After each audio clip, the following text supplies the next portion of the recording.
फैसलाबाद से मोहम्मद अशफाक मुगल। अमेरिका व इसराइल फलस्तीन के मासूम बच्चों के कातिल हैं। अमेरिका अपने जाती मफाद की खातिर पूरी दुनिया का अमन तबाह करने पर तुला हुआ है।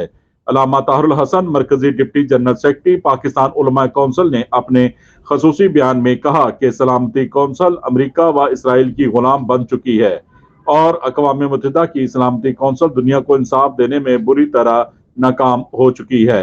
सलामती कौंसिल एक मफलूज और अपाहज इदारा बन चुका है। अमेरिका अपना असला फरोख्त करने की लालच में इसराइल को फलस्तीन के मजलूम मुसलमानों पर बमबारी की पूरी सपोर्ट कर रहा है। आज अमेरिका और मगरब ममालिक को इंसानी हकूक क्यों याद नहीं? आप पूरी दुनिया में अमेरिका व इसराइल का मकरूह चेहरा और इंसानी हकूक की बात करने वाले ममालिक का आज चेहरे से नकाब उतर चुका है और आज पूरी दुनिया का अमन दांव पर लग गया है। आलमी इदारों को संजीदा कोशिश करने की जरूरत है। गजा में जंग बंदी फौरी तौर पर की जाए ताकि मजीद इंसानी जानें महफूज हो सकें। इसराइल को इंसानी हकूक की खिलाफ वर्जी और आलमी कवानीन की खिलाफ वर्जी की इजाज़त नहीं देनी चाहिए।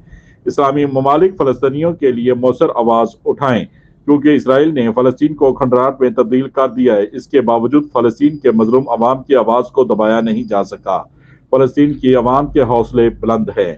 देखते रहिए GS न्यूज़। इस वीडियो को लाइक करें, हमारे चैनल को सब्सक्राइब कर बेल आइकन जरूर प्रेस करें।